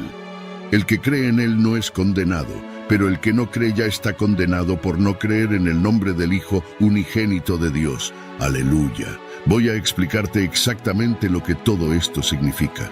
En primer lugar, Dios te ama y tiene un plan maravilloso para tu vida. En la Biblia hay muchos pasajes que hablan sobre el amor de Dios. El mayor ejemplo fue cuando envió a su Hijo, Jesús, al mundo para morir por nuestros pecados. Hoy en día, el Señor sigue cuidando de ti y lo que más desea es tener una relación íntima contigo. Amén. En segundo lugar, todos somos pecadores y estamos separados de Dios. Es común que la gente crea que hay muchos caminos para llegar a Dios. Hay muchas religiones en todo el mundo y en cada una de ellas hay personas buenas y honestas. Puede parecer extraño saber que no serán aceptadas en el cielo, ya que hacen tantas cosas buenas. Pero la verdad es que todos somos pecadores y un solo pecado es suficiente para separarnos de Dios, porque Él es santo. Mira lo que dice la Biblia: quien obedece a toda la ley, pero tropieza en un solo punto, se hace culpable de quebrantarla por completo. Porque el mismo que dijo, no adulterarás, también dijo, no matarás. Si no cometes adulterio, pero cometes asesinato, te conviertes en transgresor de la ley. Como puedes imaginar, esto es un gran problema, ya que no podemos dejar de cometer pecados. En algún momento mentimos, codiciamos algo que no es nuestro, usamos el nombre del Señor en vano, y de esta manera nunca podremos ganar el favor de Dios por nuestros propios medios. Pero cuando todo parecía perdido, la próxima verdad resuelve nuestro problema. Jesucristo es la única provisión de Dios para el pecado. Nunca seremos lo suficientemente buenos. Por lo tanto, hermanos, necesitamos un Redentor, alguien que pueda pagar por nuestros pecados. Así que Dios, por amarnos tanto, entregó a Jesús para ser el sacrificio por nuestros pecados. Él sufrió el castigo que merecíamos. Mira lo que dice la Biblia. Dios demuestra su amor por nosotros en que, siendo aún pecadores, Cristo murió por nosotros. La muerte de Jesús pagó la deuda de todos nuestros pecados pasados e incluso de aquellos que cometeremos en el futuro. Y al tercer día, Dios lo resucitó de entre los muertos y lo puso a su derecha para ser nuestro intercesor. La cuarta verdad que debes saber es que Jesucristo es el único camino hacia Dios. Sé que suena simple, pero muchas personas aún creen que hay otros caminos que conducen a Dios o otras formas de alcanzar la salvación. Este error ha mantenido a las personas alejadas de la verdad del Evangelio. Jesús dijo que Él es el camino, la verdad y la vida, y que nadie va al Padre sino por Él. Por lo tanto, necesitas entender que ser una persona buena, creer en Dios y hacer lo mejor para servirlo no es suficiente para ser salvo. Es necesario aceptar al Hijo de Dios, Jesús, como el único camino y medio de salvación para la humanidad. Mira lo que está escrito: el Padre ama al Hijo y le ha entregado todo en sus manos. El que cree en el Hijo tiene vida eterna, pero el que rechaza al Hijo no verá la vida, sino que la ira de Dios permanece sobre él. La quinta verdad es que necesitas recibir a Jesús como tu único Señor y Salvador para morar en el cielo. Debes recibir a Jesús como tu Salvador y confesarlo con tu boca. Mira lo que dice la Biblia. Si confiesas con tu boca que Jesús es el Señor y crees en tu corazón que Dios lo resucitó de entre los muertos, serás salvo. Porque con el corazón se cree para justicia y con la boca se confiesa para salvación. Amén. Después de comprender estas verdades fundamentales, la historia de salvación toma un giro aún más emocionante. Imagina, después de aceptar a Jesús como tu único Salvador, tu vida comienza a transformarse. La presencia de Dios se hace evidente en cada paso que das, guiándote y sosteniéndote en cada desafío. Con Jesús como intercesor, experimentas el poder del perdón divino. Aquellos pecados que alguna vez pesaban sobre tu conciencia son lavados por la gracia y el sacrificio redentor de Cristo. La carga se disuelve y sientes una libertad que nunca habías conocido antes. Adentrándote más en esta historia de fe, descubres que Jesús no solo es el camino, sino también el faro que ilumina tu camino en la oscuridad. En tu caminar diario, encuentras consuelo en su enseñanza y fortaleza en su amor incondicional.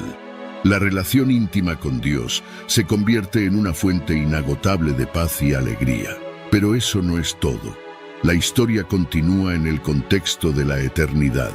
Al recibir a Jesús como tu único Señor y Salvador, la promesa de la vida eterna se convierte en una realidad palpable.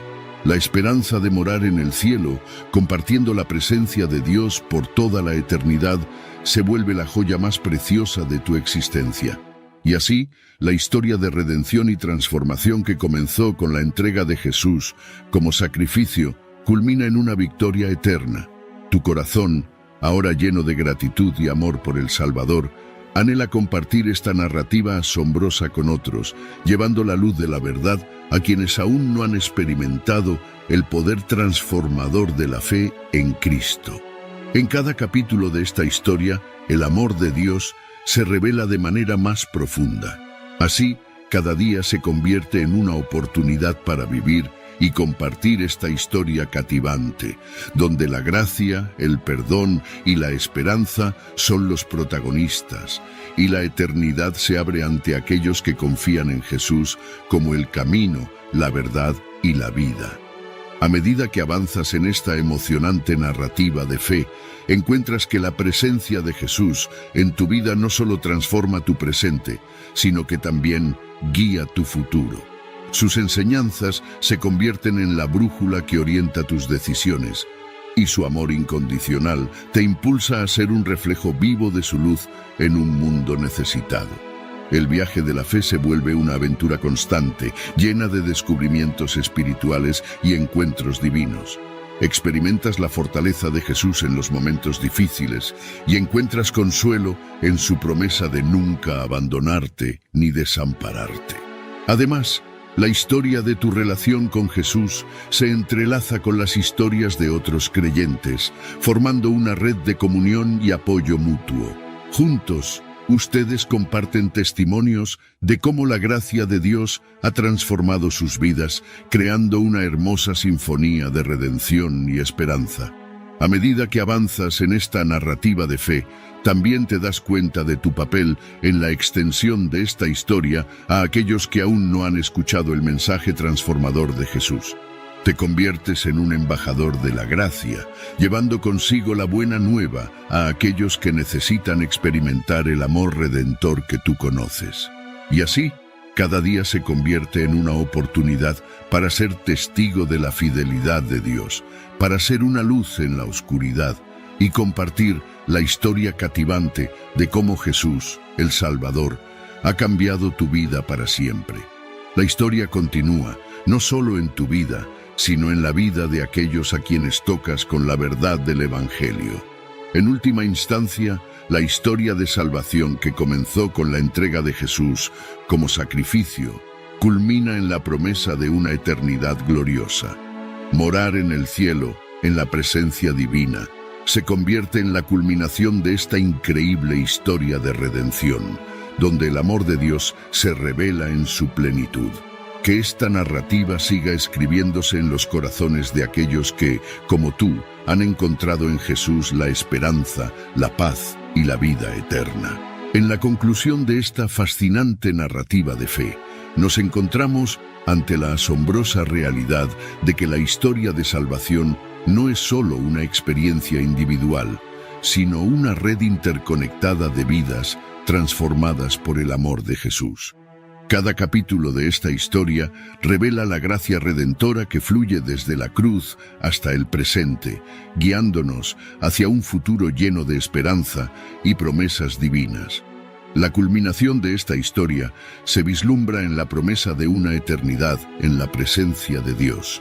Morar en el cielo, compartiendo la gloria de la comunión eterna con nuestro Salvador, se convierte en el epílogo perfecto de esta narrativa cativante. Como protagonistas de esta historia, llevamos en nuestros corazones la responsabilidad y el privilegio de compartir esta verdad con el mundo. La misión de ser testigos de la redención y el amor de Jesús se vuelve nuestro propósito constante, guiados por la certeza de que su gracia es suficiente para todos. En cada encuentro, en cada palabra compartida, continuamos escribiendo nuevos capítulos de esta historia de fe. La llama de la... Billy Graham es reconocido entre los líderes religiosos más influyentes en la historia del mundo. De nuestros archivos, los clásicos de Billy Graham.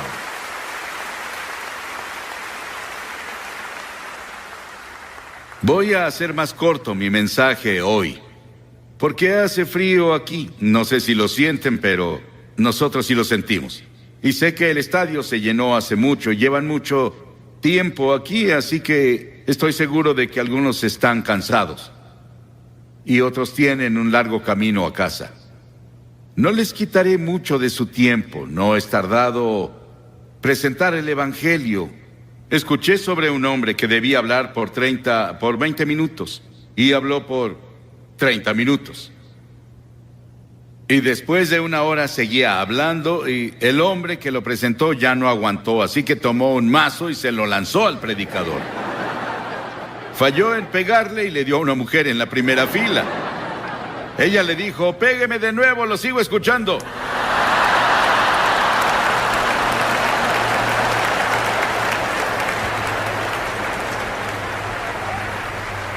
Gracias.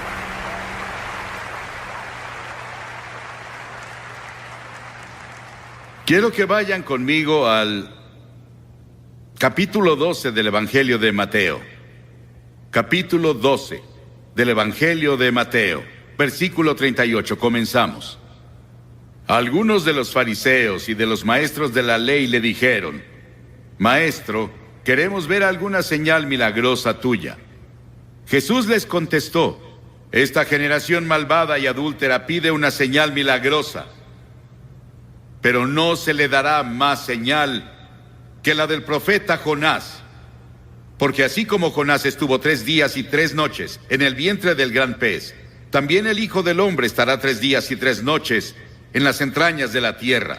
Los habitantes de Nínive se levantarán en el juicio contra esta generación y la condenarán, porque ellos se arrepintieron con la predicación de Jonás. Y aquí tienen a uno más grande que Jonás. En este pasaje, que se refiere al pequeño libro de Jonás, solo hay 4 capítulos en ese libro. Es uno de los libros más controversiales en la Biblia, pero también es uno de los más emocionantes e interesantes libros en la Biblia. Y lo lees de principio a fin y está lleno de emoción, pero también lleno del Evangelio. Él estaba apuntando al Evangelio, cuando Cristo vendría y moriría en la cruz y pasaría 3 días y 3 noches en la tumba y resucitaría de entre los muertos. Estábamos en Florida, después de que Andrew los golpeó. Fuimos a South Dade. Hicimos un servicio llamado el Servicio de la Esperanza para las personas ahí.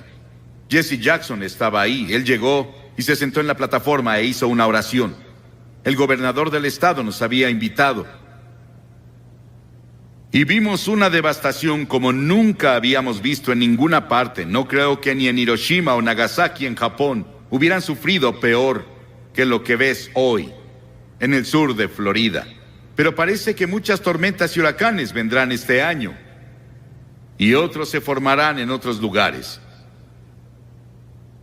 Luego leemos sobre Guam y la tormenta que golpeó a Francia y a Gran Bretaña hace solo 3 o 4 días, que dejó una devastación terrible en el sur de Francia. Y aquí, estos fariseos y saduceos y líderes religiosos estaban escuchando a Jesús y le pedían una señal. Dijeron: Señor, danos una señal. ¿Qué clase de señal nos darás de que tú eres en realidad el Hijo de Dios? Haces esos milagros, pero danos una señal real. Y Jesús dijo: son una generación malvada y adúltera, y están buscando una señal, y quieren un espectáculo que pruebe que soy el Hijo de Dios. Pero la única señal que tendrán, la tendrán leyendo el libro de Jonás. Hace años, una historia de primera plana en un periódico decía que un tiburón de 2 toneladas había sido atrapado por un australiano. Tal vez fue Cocodrilo Dundee. Y también en Australia, un hombre fue perseguido por un cocodrilo asesino que lo atrapó y lo cortó en 8 pedazos. Hicimos una película en Australia hace tiempo llamada The Shadow of the Boomerang. Y había una hermosa jovencita que era la estrella de la película. Y cuando nos fuimos, ella fue a nadar con su novio en una de las playas y estaba como a 1 metro del agua disfrutando. Y llegó un tiburón y le arrancó la pierna. Y antes de que consiguieran ayuda, ella murió. Esta ha sido llamada la historia del pez. Pero es más que eso. Es una historia real. Es la historia que Jesús mismo mencionó. Él atestiguó de eso. Hay 300 tipos diferentes de tiburones. Pero la Biblia no dice que Jonás fue tragado por una ballena. Dice que Jonás fue salvado, no destruido, por un gran pez. Y lo creo porque la Biblia lo tiene y Jesús lo autentificó. Con todas las cosas que están pasando en el mundo biológico hoy, las personas tienen mucho menos dificultad en creer los hechos de esta historia que hace 50 años. Dios fue con Jonás Vivía en la parte norte de Israel. Y las Escrituras dicen en el primer versículo de Jonás, la palabra del Señor vino a Jonás. La palabra del Señor vino a Jonás. Pero a Jonás no le gustó el llamado que le dieron. Dios dijo, quiero que vayas a Nínive, esa gran malvada ciudad. Es la capital del imperio más poderoso en el mundo, y quiero que vayas a predicarles y a predicar arrepentimiento y a decirles que si no se arrepienten, voy a destruirlos. Y a Jonás no le gustó, no quería a los ninivitas, porque los ninivitas llegaban con sus ejércitos y eran personas muy crueles. La historia nos dice que estaban entre las personas más brutales de la historia, y la forma en que trataban a sus prisioneros era algo que no repetiría desde la plataforma. Era tan horrible y tan terrible que Jonás no los quería. De hecho, él los odiaba. Y dijo, no voy a ir, Señor. Él fue a Jope, se compró un boleto y se subió a un barco a Tarsis, que estaba del otro lado de España. Y mientras estuvo en el barco, llegó una tormenta, un huracán les pegó. Y los marineros se asustaron. Creyeron que iban a morir y dijeron, algo anda mal. Comenzaron a orar a sus diferentes dioses. Y el capitán bajó al casco del barco y vio a Jonás acostado ahí durmiendo. Y el capitán se dio cuenta de que algo estaba mal, porque él oyó que Jonás estaba huyendo de su Dios. Y el capitán lo despertó. Y los marineros después echaron la carga. Decidieron que, junto con Jonás, él admitió que él estaba mal. Y dijeron, ¿qué haremos contigo? Él dijo, láncenme por la borda, y cuando caiga por la borda, el mar se calmará. El salmista dijo, ¿a dónde podría alejarme de tu espíritu? ¿A dónde podría huir de tu presencia? Jonás no podía huir de Dios. El diablo siempre tendrá un barco listo cuando una persona quiere huir de Dios. Jonás pensó que había pagado el pasaje, y el capitán del barco pensó lo mismo. Ambos cometieron un error. El pasaje más costoso que se paga es cuando navegas lejos de Dios. Entonces sí pagas un precio. La paga del pecado es la muerte. Cuentan la historia de Aaron Burr, quien estaba en Princeton y fue a una reunión evangelística y tuvo la convicción de pecado por 2 semanas. Y se puso bajo las estrellas una noche y dijo, Dios, no soporto esta convicción que pusiste en mí de mis pecados. Si me dejas en paz, no te molestaré nunca.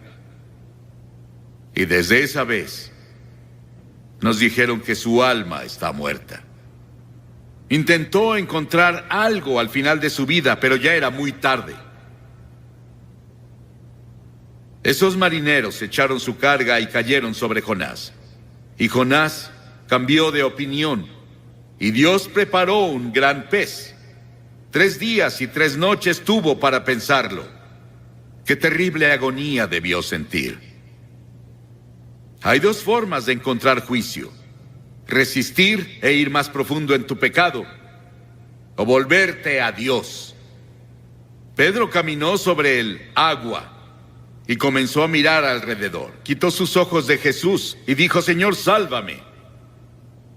La Biblia enseña que estamos muertos en transgresiones y pecados. La Biblia dice que eres un cuerpo, pero dentro de tu cuerpo está tu espíritu, tu alma. Es la parte con la que puedes tener comunión con Dios. Y está muerta. Y solo tienes vida por el Espíritu Santo cuando llegas y te arrepientes de tus pecados y recibes a Cristo como tu Señor y Salvador. Dios provee todos los medios de escape, pero tú estás atado de manos y pies por tus pecados. El Espíritu debe venir y cortar las cadenas, y luego tú saltas a tu libertad. Porque verás, esta historia nos cuenta la historia de la cruz. Que Jesucristo murió en la cruz, que fue enterrado, que resucitó y está vivo esta noche. Él quiere entrar a tu corazón y cambiar la dirección de tu vida y darte paz y gozo como nunca has conocido. El Evangelio de Jonás. El Señor dio una orden y el pez vomitó a Jonás en tierra firme. Y la palabra del Señor vino a Jonás por segunda vez. Dios le dio otra oportunidad. Dios dijo, ve a Nínive. Y Jonás se levantó y fue a Nínive de acuerdo con la palabra del Señor. Y él clamó y dijo, comenzó a hablar en Nínive y dijo, Dios los librará por otros 40 días. Pero arrepiéntanse, arrepiéntanse. El juicio ya viene. Ese era Dios hablando a través de su mensajero. Ahora Jonás no quería hacerlo. No sentía ganas de hacerlo. Pero estuvo entregando el mensaje del Señor. Y el mensaje de Jonás no daba promesa de misericordia. Era un mensaje de arrepentimiento.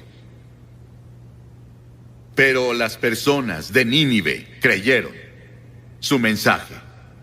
Y la Biblia dice que el avivamiento más grande, la mayor campaña evangelística en la historia del mundo, tuvo lugar en Nínive.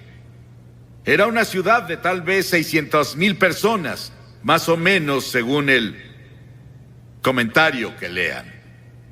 Y toda la ciudad, desde el rey hasta el más bajo, se arrepintieron. El rey se quitó el manto real, bajó del trono, fue a la calle, a la tierra, en cilicio y cenizas, y se arrepintió de sus pecados. Y Dios tuvo misericordia no solo del rey, sino de las personas, y todas las personas fueron salvadas. Eso podría pasar aquí. ¿No sería maravilloso si Portland, toda la ciudad, todo el estado de Oregon, todo el noroeste, se volviera a Dios?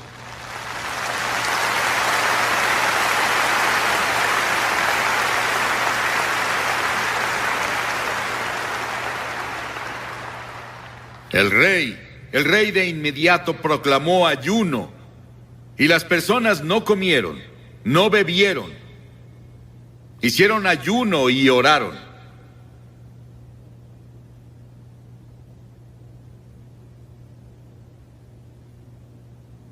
Tuvieron un gran avivamiento espiritual en Nínive. Los habitantes de Nínive, dijo Jesús, se levantarán en el juicio contra esta generación y la condenarán, porque ellos se arrepintieron con la predicación de Jonás.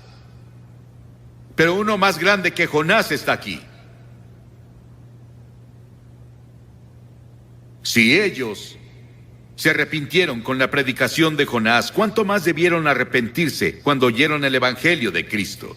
Dios nos está advirtiendo ahora con la enfermedad del SIDA, con los huracanes y terremotos, con la violencia y todo tipo de problemas que ahora están afectando a todo el mundo, nuestros problemas económicos. Todas esas cosas Dios las está usando para hablarnos. Y si no nos arrepentimos y nos volvemos a Él, el juicio vendrá. En Génesis 6, hablando de los días de Noé, las Escrituras dicen, no contenderá mi espíritu con el hombre para siempre. Serán sus días 120 años. Dios dijo, les daré 120 años para que se arrepientan. Si no se arrepienten, van a ser destruidos. Al final, cuando Noé estaba listo para entrar al arca, dijo Dios, les daré 7 días más. Y ya.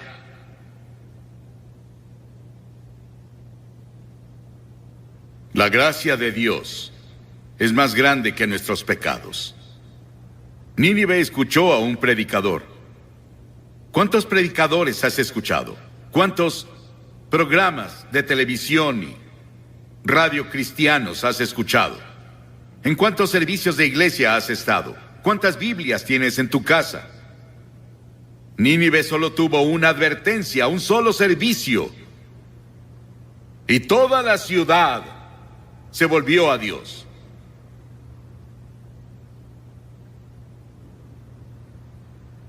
Jonás no estaba feliz con todo eso. Él no quería ver a las personas de Nínive salvarse. Jonás tuvo un momento de debilidad. No era necesariamente un hombre débil, pero un momento de debilidad no prueba que fuese un hombre débil. Muchos tenemos momentos de debilidad. Y muchos hemos hecho algo que no deberíamos hacer en un momento de debilidad, pero si te arrepientes de inmediato y dices, Señor, lo siento, por favor, ayúdame a no hacerlo de nuevo, Él te perdonará. Y Jonás fue al este de la ciudad y se dedicó a sacar su camper y descansar, solo mirando la ciudad desde... Él se encontraba en las montañas. Quería ver qué pasaba con las personas. Él quería ver si ese avivamiento duraba. Él quería ver si su campaña evangelística duraba. Y él no lo creyó porque no tenía confianza en las personas de Nínive. Él no tenía confianza siquiera en Dios, en que Dios podía hacerlo. Pero Dios preparó una planta para que creciera sobre él y lo protegiera del viento y de quemaduras del sol. Jonás se apegó tanto a aquella planta que casi se enamoró de ella. Él amaba a la planta que lo protegía más que a Dios. Y Dios dijo, si amas tanto a la planta en la que no gastaste tiempo ni trabajo, entonces ¿por qué no entiendes mi amor hacia Nínive, que yo planté, que le he dado años de atención y en los que he trabajado con amor eterno? Esa es la base de la gracia de Dios hacia nosotros. Hizo que nacieras. Él puso tiempo y esfuerzo a través de tu familia, como Bob nos dijo hace unos minutos. Él derramó su amor. Y las Escrituras dicen que Dios demuestra su amor hacia nosotros, que aun siendo pecadores, Cristo murió por nosotros.